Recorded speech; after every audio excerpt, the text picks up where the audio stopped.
Kabe mamala. Oh, ayun na kape kaya di na pwede sa baby. Pagtiguang gano'n. Matikuwang nga. Sa may tiguang. Sa may tiguang. Matikuwang. Balon na di tiguang si malakay bata pa man. Mukbang na po na mong bata wala. Na kamera oh, igo na ukma oh. Rice food rice kay aron. Rice food. Si mamala. Oh, si Mama Law. Ba, igo na. Mukbang ang bata oy. Mukbang ang bata sa kamera na. Hi everyone. Aywan.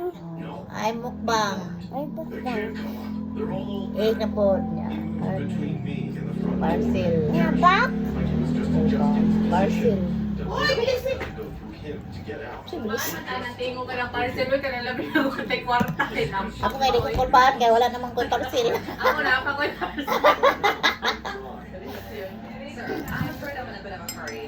Got more deliveries in. No, you don't. He grinned sickly, Anis. making my separate shudder in my stomach. I checked your He wasn't supposed to know Na that. ate, I could feel mukbang tayo. cold sweat glisten on my Ate, palms as bukbang. he took a bullet. Ate, mukbang daw mo. Igon ate. It's real cozy, soundproof, and no lights. Rice food kay magmukbang man pud kag rice. Bata na mo oy. Nag-alcohol man ni nak no. Hitting the call button for the first Ate Blair. contact I could reach. Are na Ate Blair kay nagmukbang among bata Ate Blair. Tanaw mo may patong-patong ang kanon o guys. Yeah, I'm at 1247 Maple Street. Mukbang po dati, be. Yeah, that one. Can you come help me with this drop-off? The customer has a really big order and needs help getting it downstairs.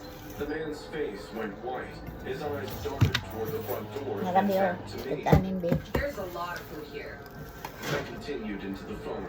Yeah, I'm in the side door. Just come around the back. You'll save right there. Hang up. He said quietly. Gamay raman to baby. What? Dungagi. Okay, Jake. Yeah, just hurry. I want Dungagi to get baby, home fast. dungagi. I entered the Dungagi, call and baby. looked at him. My coworkers went out. It should just be a minute. For a moment, white spots Hello. danced in my vision as I watched his Hello. eyes twitch darkly. I used Hello. the distraction Hello. to hurriedly walk Hello. Ah, nahulog. Diyan mas mala oy, di man mala kasabot. My hands were shaking so badly I could barely turn the door. Rice na food guys. Waiting for the girl. What's taking so long? A squeaky voice boomed behind me. There were more footsteps. She had company. He might have to let her go. He snapped. I made it to my car, threw it in reverse, and backed out of the driveway. Ay, faster dang, than I'd ig. ever moved Ig in my food. life. In my rearview mirror, as I drove away, I caught a glimpse of his garage. Mukbang bata oh. Mukbang. Oy bag, mukbang among baby bag oh. Very good mong baby mukbang food bag oh. Eh, good. Ano na baby bag? Oh, si baby bag. Baby Yang bag? ang nanay niya, ang yang mother bag kay ni fly fly man. Things meant were soundproof. There were zip ties, Wi-Fi? stacked to the Na corner. na labat-labat? Metal rings pointed into the walls, and a hand. Hi, bag. Hi bag, how are you? Hello. How are you? Hello. Egon is The fine. cops also found 3 driver's How are you, licenses bag? that Hello, bag. all Dere, bag? Oh, di man na mo itang bag ana kayang kana na kana mga insik. night deliveries. And this? Oh, insik wakang nalibang tikang kang.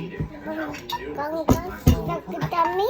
Oh, sakit tami. Think about his Tummy? smile when he said his Sakit guests tummy? never want to Sige leave. na, eat na rice. Because now I understand what he meant. Ang egg day, huwag ka nag-egg. 30 years. Strange. You're too old for the seduction games, yet too young to quit. Sige. That's when I tried a local dating app recommended by Natilis nam ate? a 29-year-old girl named Oh, dito Claire. sinamam si ate kay guot man dito. Big green eyes and a Ang charming galing. smile. We Sige met na. at this charming Ay, small wala doon. cocktail bar down the block. O, ikaw At na. first, I assumed it would be awkward, like every previous date I've been on. But Claire, Nagkan ate? let's just say she seemed different. Mukbang igon. When I got in, she was already waiting for me It at the could be. table, dressed in this cute red skirt Hi, and Bag. a white tank top. Mukbang She igon. smiled, and Na, I si smiled mamala. back. We hit it Nala off mamala. instantly. She Nala was smart, mamala. witty, and made good jokes instead of boring small talk. And she listened. What more can a man ask for, right? Hindi rin. After a couple Wala of drinks, mo I sa asked if she ano, wanted to rice. return to my Oh, apartment. She rice. did not hesitate. I I live alone in a decent flat on the top Ano floor man with nababat, an open ate? layout. When we entered, she complimented the artwork. Wala man nagbabat si and ate. even my Babat, playlist. ate? But then she glanced at my bookshelves, which were mostly empty other than a handful of books. You don't collect Mama local na. book? Lakaw, mama na. Hindi lakaw. The designer Dili toys. lakaw. Malakaw ng taon niya ato tanidok. She got out her phone and showed Injikan me the igon. wallpaper. Usik, It was of a wide, Oh, sa kanidok. small creature. usik kan bebe sa. Dili ikaw pod. Usik kan bebe sa. Si baby sa pod. Showed me photo after photo of glass cases. Naglibang si Bibi Sabi. Ano sa? There were various colors, Ibang? sizes, and expressions. Some were smiling while others were Ibang startled. bebe sa. I have over Ang gas ko 70, siya, and Dr. each Inzy. one is unique. Usik. I Dili, tried. dili, usik. Unique? Dextrose. These things? Shots. Honestly, they resemble devil rabbits. Probably the creepiest toys I've ever seen. Suddenly, her smile faded, her eyebrows furrowed. as Nay, if I rice kay di man had pwede og been kanang ano ka na You're gorgeous. rice. You don't get it. I shrugged and thought the best way to diffuse the situation would be to play cool. Okay, sure. To each their own. She stared at Bang me mamula. and I Bang could ko niya. sense Pag something manyag changed. mukbang ka mag-inom din siya biyak ko. The person she was last hour. How can you not like Kotum them? tami. She Itong paused, pamig. as if she was giving me a second chance to rethink. I chuckled. Honestly, if I ever saw one of those in my house, Uy. I'd probably Nasa. Parcel, wala mang kamama ato. exact moment when everything went Lakaw. wrong. Her expression went blank, her pupils dilated, making her eyes scarier.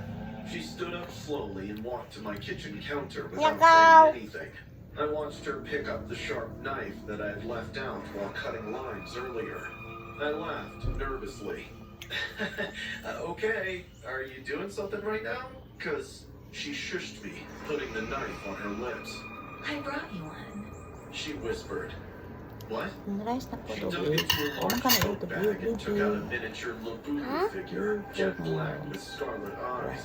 She placed it on the counter, close to the knife. Good na I ang wanted bata. him to be here. I Very good mo felt din my among chest babi. Uy, tighten. sa man na among babi, very Okay, good mo Claire, din na. enough of your jokes. Put the knife down. She did not move. Her eyes twitched like she was trying too hard to control herself. Ba. Then, Ba. in a low, Bag. shaking voice, Ba. Pin mong igon ba? Pin ikong. Pin ikong bag. Oh. I backed up, Very good, totally makabag. furious now. Kada bag. Apologizing to some crappy toy. Ibang bag. Ba, gaya oy, si Igon, kaya nagmukbang na My si phone Igon was on the couch ba? about 10 feet away. I tried to remain Ang cool. mukbang, Igon, ang mukbang. It's Igon, late. ang You mukbang. should probably leave. She suddenly lunged. I was ready to dodge, but she sliced my wrist open and then started Rice, screaming about how I should rice. apologize to her look. Rice tirasis. Lado. Backward. Oh, siya do, niya na ka siya do. Oh, kay mukbang pa, Igon siya do. Tanong sado. Oh, hello ka sado. She kept kicking and Nara banging biyo, like rice. some maniac. I dialed Hello ka sado. Oh, siya do. Ano? Hello ka sado. Hello ka sado. Ulog siya do. concerned for Na myself. na, rice. She stopped banging after about a minute. Rice, but I bibi did na, not rice, open bibi. the door. I Ito, pushed rice my na ear po, against the eh. wood and listened. I heard whispers. Her voice Rice indicated po. that she was speaking to someone. Rice po, baby. She had stopped yelling or Rice. screaming, just whispering. It was terrible. 10 minutes later, 2 police officers arrived. Nabagbang As they got in, na. I opened the bathroom Bang door po just dati. enough and pointed them at Sa Claire, sado. who was Sabi now na sitting siya on the doon. couch, Tata. clutching the Labubu to her Tata, chest ulo. like it was her forever treasure. Rice food. The officers warned her and then one of Rice them for cuffed baby. her. She was bleeding from her hands from thumping on the washroom door too hard. There was cotton Hello ka everywhere. sado. Hello ka sado. When the cops were taking her away, she kept yelling. How could anyone hate Labubu?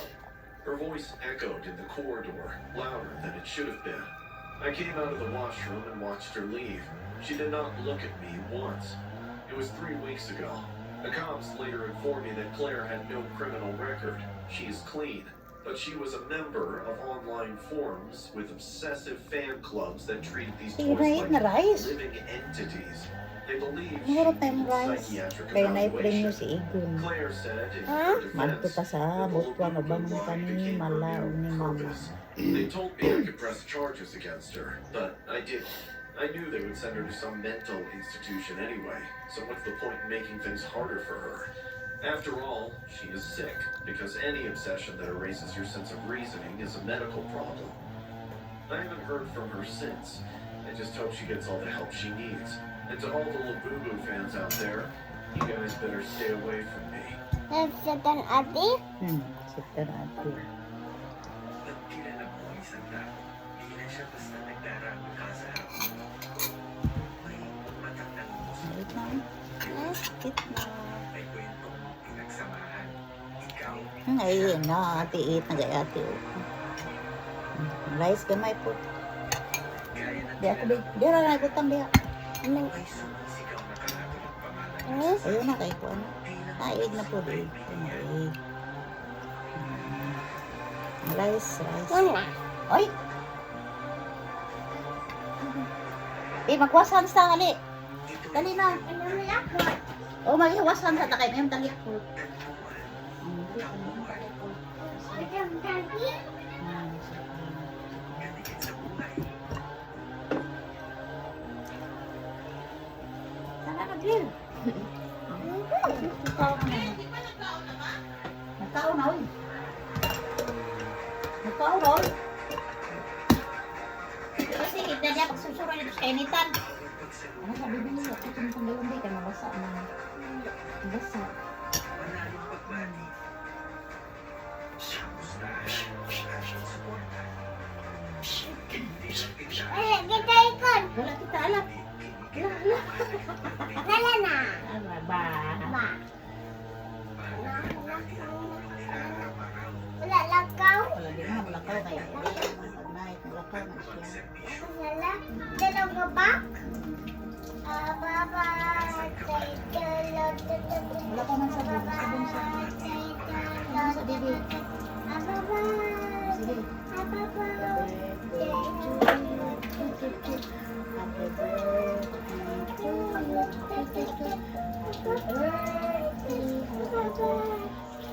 Happy birthday.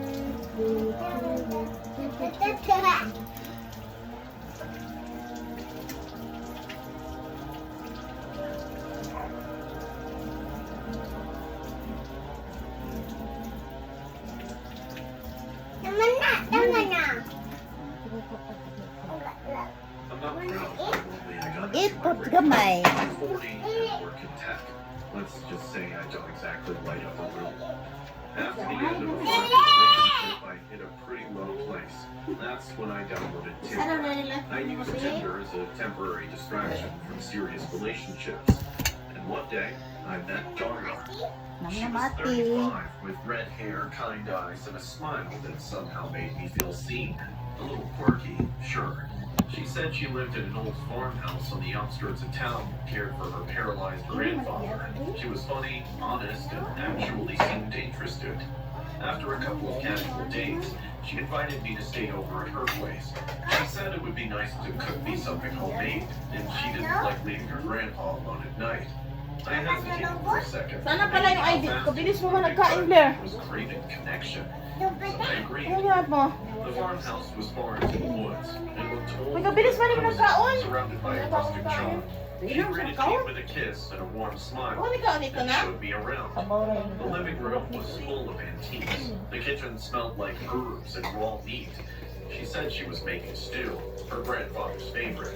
Dami ka That's nakaon when na? I first Si noticed something Igon? strange. Big chunks of raw meat sitting out on the counter. No fridge, no ice. I asked if she was going to put them away. Nah, the doctor prescribed it that way. Grandpa's on a full meat diet, you know? As night came, the Diba? farmhouse grew eerily quiet. We Hindi. sat on the couch and talked, but Diba? my eyes kept drifting to the hallway. To Diba? Grandpa's Yung kaya ko, kaya nagkaon na ka of rice. Oh. Couldn't speak, Malaki-lak pa ka. hadn't left his bed in years. But I never once heard him. No creaks, no coughs, nothing. At around Taas na po 11, yan, Pam. she got up, Iba sa saying tayo. she needed to change her grandpa Oo. his sleeping clothes and give him his medicines. After she left, I started to feel bored, so I wandered around the house. I walked over to the basement door. Out of curiosity, I opened the door and a wave of reeking odor hit me in the face. It smelled like something died down there. I grabbed my phone for light and started down the wooden stairs. As I descended, my knees started trembling. There were jars, dozens of them, filled with what looked like human parts.